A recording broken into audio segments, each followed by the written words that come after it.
Saya mohon izin pamit, mohon maaf jika ada yang salah dari saya selama ini. Teman-teman media, selamat sore. Hari ini kami mengantarkan surat pengunduran diri kepada Bapak Anies yang ada. Gitu. Alasan pengunduran diri apa, Mas?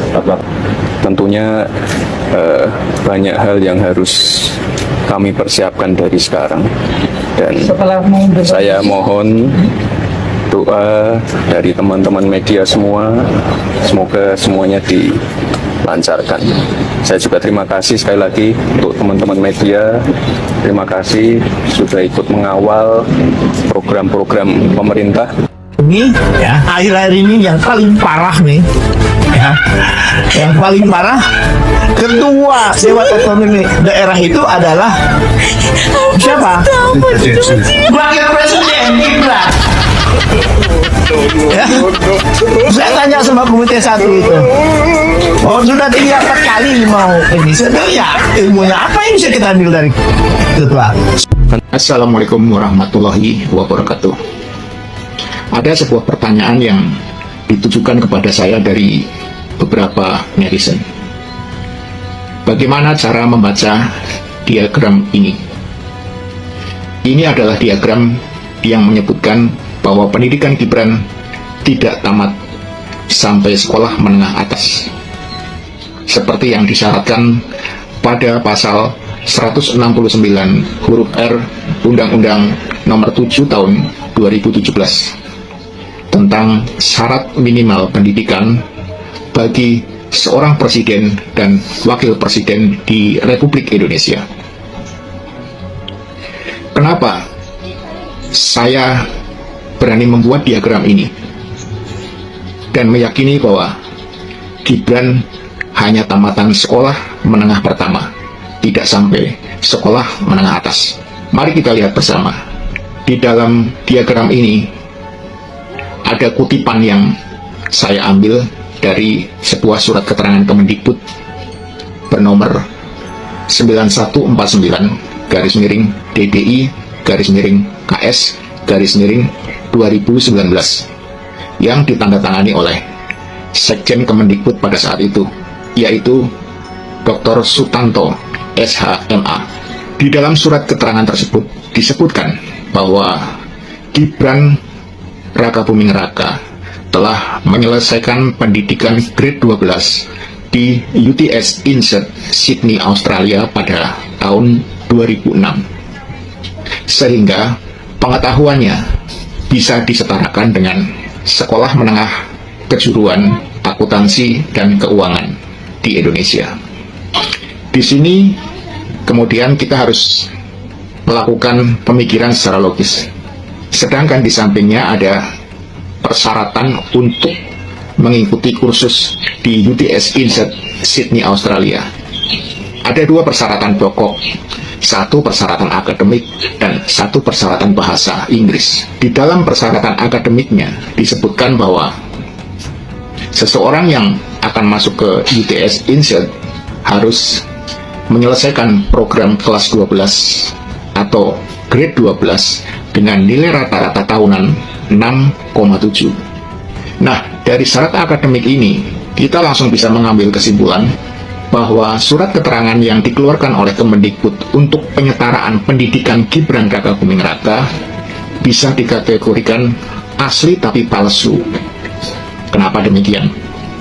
Asli karena memang surat tersebut dikeluarkan secara resmi dari lembaga Kemendikbud dan ditandatangani pula oleh pejabat yang berwenang pada saat itu. Namun, kenapa kita sebut palsu? Karena keterangan yang disebutkan di dalam isi surat tersebut tidak benar, alias palsu. Sebab bagaimana mungkin Gibran bisa disebutkan menyelesaikan pendidikan grade 12 di UTS Insert Sydney, Australia, sedangkan syarat akademik untuk masuk kursus tersebut harus terlebih dahulu lulus dari grade 12. Bukankah itu sebuah kebohongan besar? Halo teman-teman, kembali lagi bersama saya di channel ini. channel yang membahas seputar perpolitikan, pendidikan, dan budaya di NES 2045. Salam inspirasi, salam NKRI, harga mati. Dari cuplikan video sebelumnya, tentunya kita sudah menyaksikan, bahkan sudah menyimak dan memahami. Nah, seperti biasa saya akan membacakan yaitu sebagian dari pendapat teman-teman kita agar kita satu sama lain bisa saling sharing di video ini dan kita bisa mengetahui persoalan yang terjadi di negara kita ini.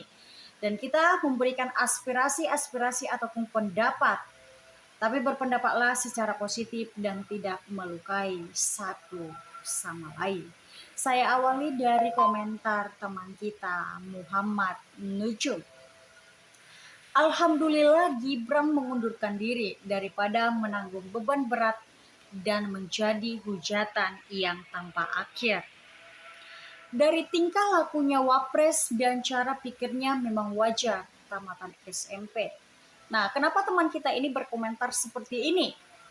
Kita bisa lihat bahwasannya masyarakat menilai sewaktu pidato Mas Gibran ada yang mengatakan pelongak-pelongok, dan ketika bencana yang di Bali ada yang mengatakan gak usah datang lagi ke Bali. Kenapa? Karena ada yang bertanya, jawaban Mas Gibran kita ketahui bagaimana.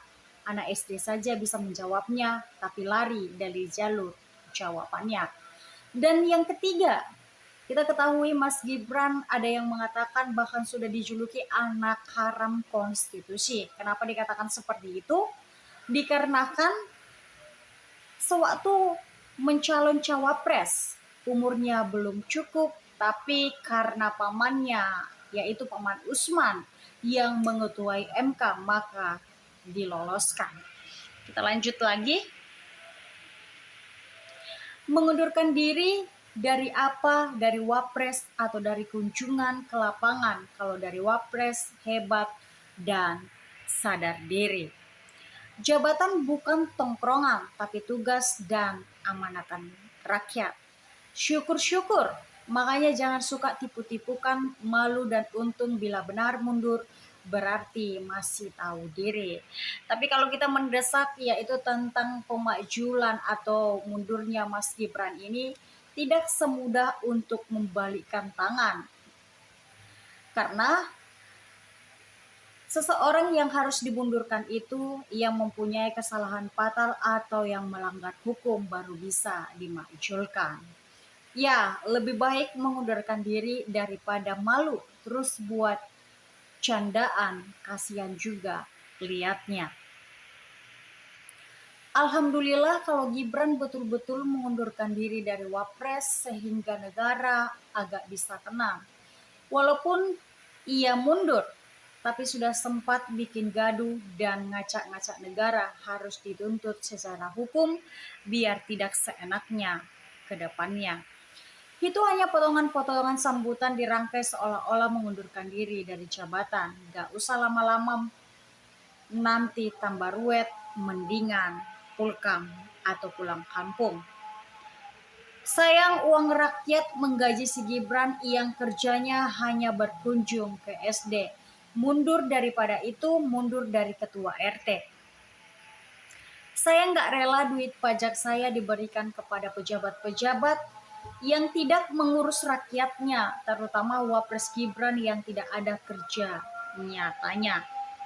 Wapres goib sangat memalukan bangsa dan negara. Ini hasil kreator si Jax yang ilmu didapat dari Akademi Gojali alias Pratikno yang rakus harta dan jabatan. Mana mungkin yang namanya Jokowi serta keluarganya mau mengundurkan diri?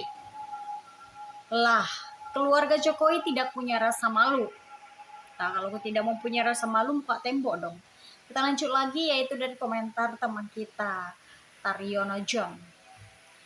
Sekeluarga penduta rakus tamak. Kalian pikir uang jabatan segalanya? Kalau saya pribadi, misalnya ditunjuk menjadi seorang RT, misalnya kalau itu jabatan bahwa diri ini harus punya kemampuan, Misalkan ngomong harus mampu, tapi kalau diri ini nggak mampu, harus sadar dirilah.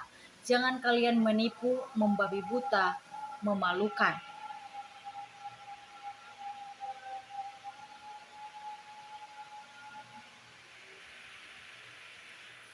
Bapaknya saja hanya tamatan SD, bisa jadi presiden kok. Kenapa anaknya Gibran tamatan SMP nggak bisa jadi wapres? NKRI ini kan milik si Jokodo. Seenak bujalnya merubah hukum dan Undang-Undang Dasar 45. Hebat toh? Buktinya ijazah palsu UGM dan SMP atau SMA entah bagaimana caranya. Namanya manusia licik dan banyak siasat. Tetap bisa diperbuat. Olah kurang konten opo yo. Waktu jadi wali kota Solo mau nyalon wakil presiden. Ini keluhan saya. Pemerintah sekarang tolong Pak Prabowo, Anda sebetulnya telah salah jalan dengan memilih Gibran sebagai wakil Anda. Saya telah mensurvei rata-rata rakyat Jawa Tengah muak melihat Gibran. Sadarlah Pak Prabowo, program Anda sebetulnya sangat jelek, tidak sesuai dengan konstitusi rakyat, butuh lapangan kerja. Lama-lama rakyat cerdas Anda tidak bisa melihat tentang yang ada di negeri ini. Jangan malu Anda mengubah pendapat para cerdik, pandai. Nah, ini ada teman kita menyinggung tentang menyediakan lapangan kerja. Programnya Pak Prabowo yaitu yang membuat MBG sudah berjalan dan kita sudah menikmatinya.